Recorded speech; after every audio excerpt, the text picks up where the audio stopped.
back to my second week of my Sunday Spooky Stories.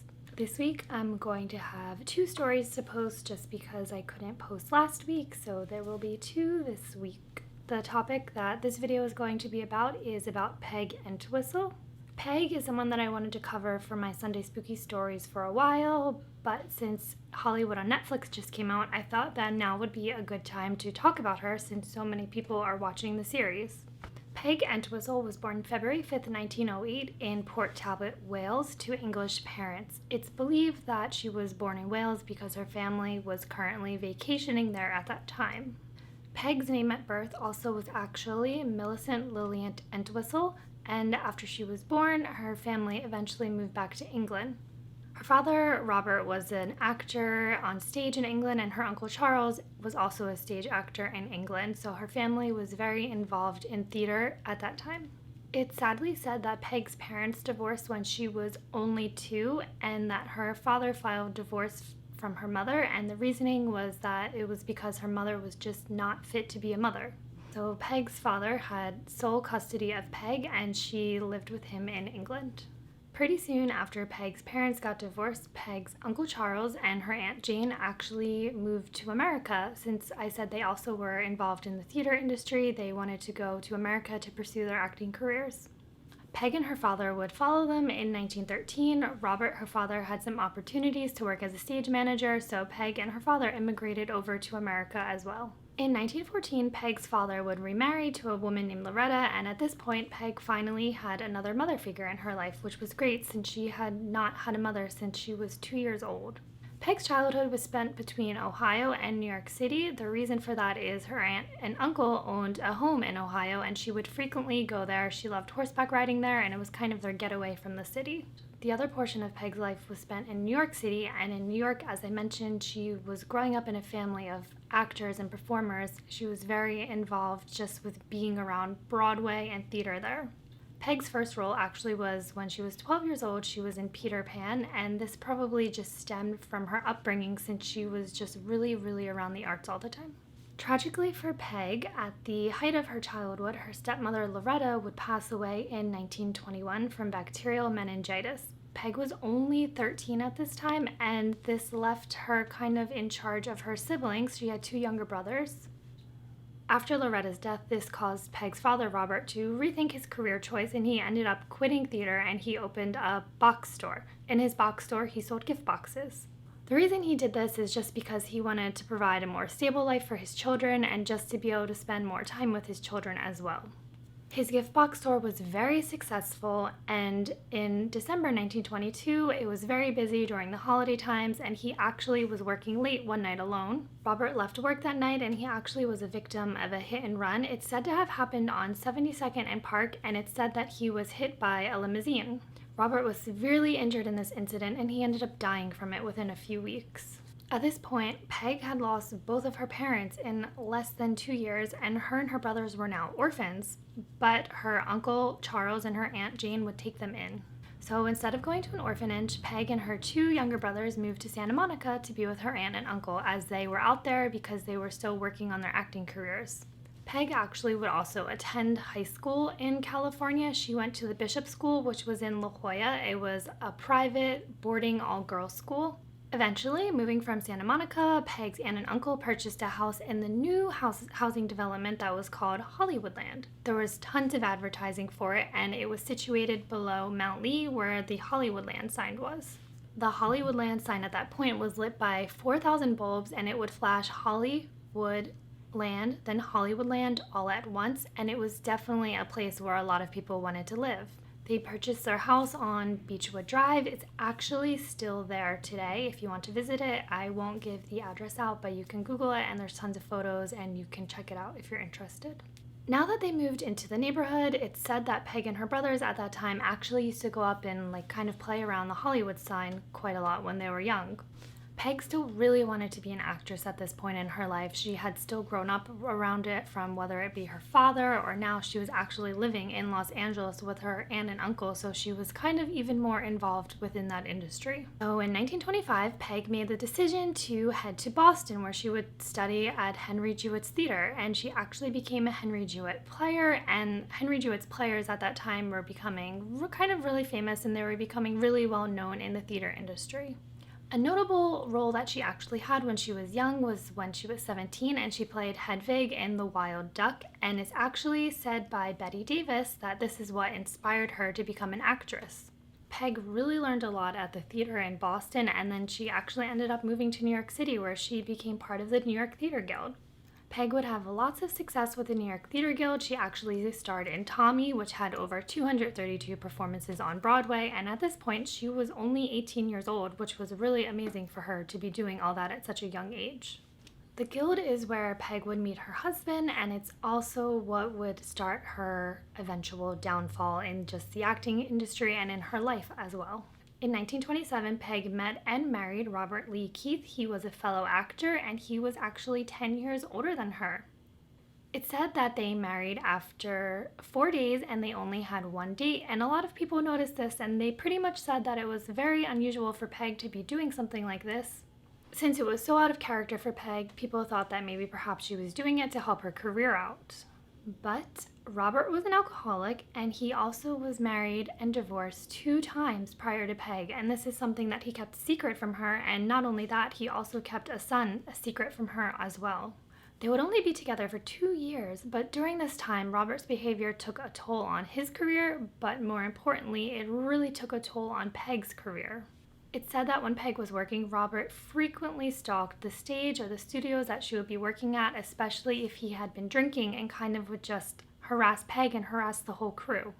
Obviously, this caused issues, and people did not feel safe using Robert in their productions, and newspapers actually started picking up on these incidents that were happening, and studios kind of lost interest in using Peg because they ended up seeing her as a liability because of Robert's behavior. Unfortunately, this led to the Guild no longer using Peg for kind of the main leading roles. They were still using her, but not like they had been prior to her relationship with Robert. They would only be married for 2 years, and in 1929, Peg filed for divorce from Robert. She cited domestic cruelty and abuse as some of the reasons for their divorce. Just another little tidbit of information is also that it's believed that during her marriage with Robert, she actually became pregnant, and Peg didn't want children of her own. She didn't want children with Robert just because of how awful their relationship was going. And she really didn't want children because, as you can see, her passion was acting, and she was determined to become an actress, and she felt that having children would kind of stunt or destroy her career. So she had an abortion, which at that time was a felony. That was a really big risk for her to take, but it's one that she took, and it was successful, and it's ended up, I guess, being better for her that she was able to divorce Robert and get out of this abusive relationship.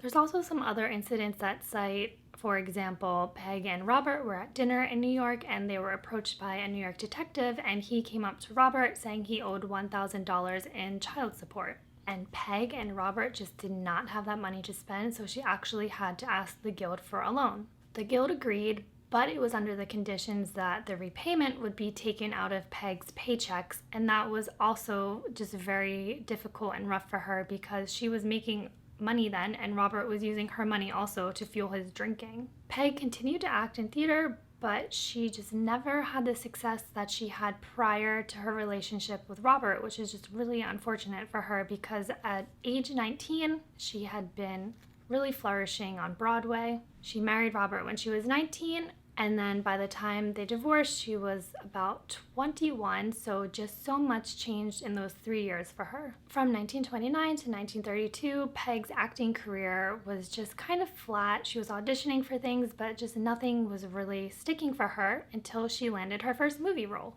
Peg's first movie role would be in 13 Women, which was released in October 1932. This was really exciting for her because it was her first movie role, but unfortunately, Peg would not be around for the premiere. I'll get to that in a little bit. 13 Women is a psychological thriller, and it's actually about 13 sorority sisters, and they begin to write to a clairvoyant, but what they don't know is that the clairvoyant is being controlled by another clairvoyant. The clairvoyant that's controlling the clairvoyant they're writing to is a woman who felt snubbed by them in college, so she sees this as a way to take revenge on them, and her type of revenge includes suicide and murders. Peg's character in this film actually was brainwashed and ends up murdering her husband. But unfortunately for Peg, the movie was cut only to 59 minutes because they believed it had lesbian undertones, which was not appropriate in the 1930s. This meant Peg's screen time was also reduced down from 18 minutes to just 4 minutes, which is a really huge difference with screen time, especially if it's something like your first film that you're super excited to have. For her role in 13 Women, Peg had actually backed out on a handshake commitment she had with Bella Blau for a staged production of Mad Hopes. It's said that she forgot about the handshake commitment, but perhaps she just felt that signing the contract with RKO would be better for her career.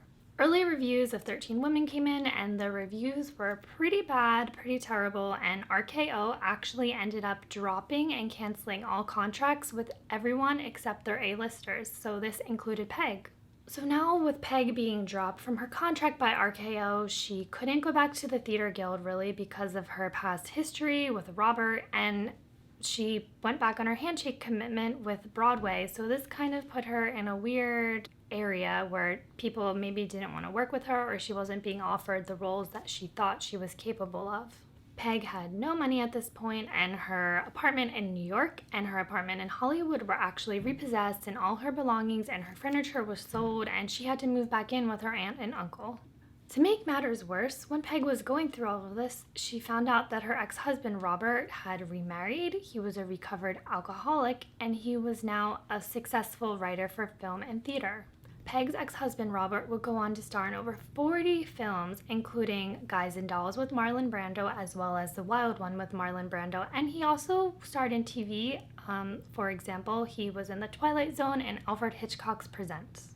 At this point in time, Peg was just very anxious, depressed. She had a lot going on in her world. Some of it she felt like she just really couldn't control, and it's unfortunate that this was going on for her because it seems she had been really working hard for her career in Hollywood. On a Friday night, which was February 16th, 1932, Peg told her uncle that she was going out to hang out at the pharmacy with some friends. Instead, Peg would go to the Hollywoodland sign, and this is where she would die.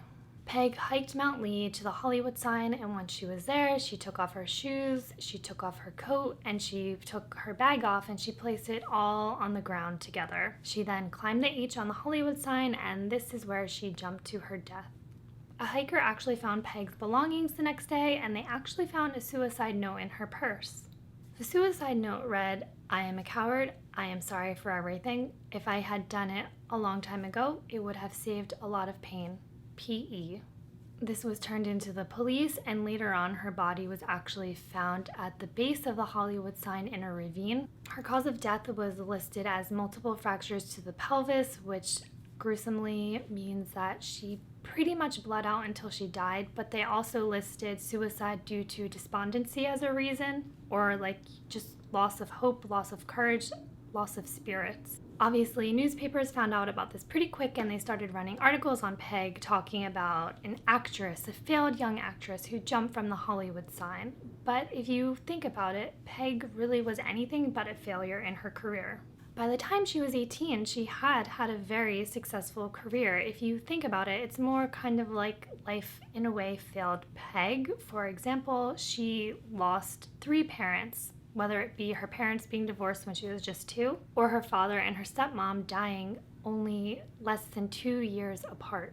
She also was a victim of abuse in her relationship and manipulation in her relationship, and I'm sure all of this kind of combined and really fueled her anxiety, depression. It said even that she may have had PTSD from all the trauma she experienced throughout her life. It's not known for sure why she chose the H on the Hollywood sign, and we never really will know at this point why she did choose the H. There's a lot of speculation and talk about why she chose the H on the Hollywood sign. For example, perhaps it was a symbolism of all the hardships that she had faced in her time at Hollywood. If she really felt like she failed Hollywood, this could have been quite a symbol for her to use that as the place of her suicide. For Peg, it was acting or nothing else, and she tried really hard to make it happen, but it seems also from my outside perspective that perhaps she just became so obsessed with being successful at one thing, it's like she didn't see any other options to reach her goal. It's also really sad that the only option she saw at that point was death rather than what she considered failure, but like I said, she definitely was not a failure. Ever since her death, there has been numerous ghost sightings at Griffith Park saying that they have seen Peg. It started in the 1940s when the H on the Hollywood sign actually fell down. Many people attributed this to Peg's spirit, and even up until now, lots of park rangers say they see a beautiful blonde woman in 1930s apparel. They say when they see her, she is gliding, and they usually see her at night when it's pretty foggy out, and she's usually accompanied by a strong scent of gardenias, which is believed to have been her favorite flower or her favorite perfume. Hikers have noted that they've seen her as well, not just park rangers, and what's interesting about it is a lot of people that have seen the ghost actually weren't aware of Peg's story. Peg's body was cremated and she was buried in Oak Hill Cemetery in Springdale, Ohio with her father. One other strange tie-in to this story is, so remember Peg's ex-husband, Robert Lee Keith, he actually had a son named Brian Keith, and he also was an actor. Brian Keith had a daughter and her name was Daisy, so that would be Robert Keith's granddaughter. Daisy was an aspiring actress as well, and in 1997 she actually committed suicide too. Brian was really distraught by this, and he ended up committing suicide as well 10 weeks later using the same gun that Daisy had used. When I was reading about Peg's story, I definitely thought that this was one of the more strange bits of information, as it's kind of really creepy and spooky that 3 people that committed suicide were all tied to the same person. Another part of her story, which it's not confirmed if it's true or not, kind of is in the legend, is that she actually received mail the day after she killed herself, and it was 2 theaters offering her roles and productions, and that she also got a letter from RKO. The letter from RKO said that they were rescinding their decision to cancel her contract, so basically that her contract was still on. If that's the case, that's also very, very sad and unfortunate for Peg that she ended up committing suicide. As I mentioned 13 women before, obviously Peg's suicide is the reason that she was not around for the movie premiere, and she was only 24 at the time of her death. I really like Peg's story, and it's still referenced in culture today. For example, as I mentioned in the beginning, Hollywood's Netflix, they speak about Peg, but they kind of changed the ending around. There's like a twist ending there, and she's also mentioned in Lana Del Rey's song Lust for Life. Peg's name isn't directly mentioned, but Lana's lyric, Climb Up the H on the Hollywood sign, is certainly referencing Peg's suicide. I just find Peg's story really sad and very tragic, and I think overall it kind of shows how ignored mental health problems were during the 1930s, but yet today a lot of them are still ignored in the same way that they were then, and it's very unfortunate that she was not able to get help.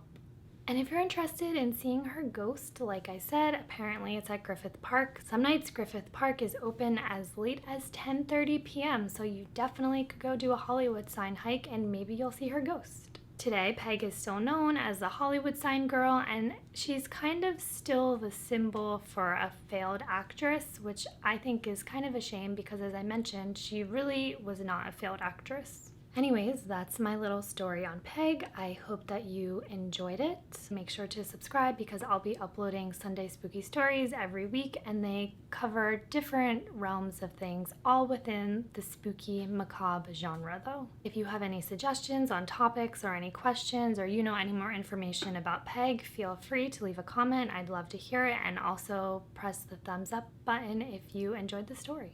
Thanks for watching the video. I really enjoyed talking about Peg, and I hope that if you didn't know about this story, you learned a lot, or if you did know about the story, that maybe there were some things that you learned about that you didn't know before. I'll be back next week with another Sunday Spooky Stories.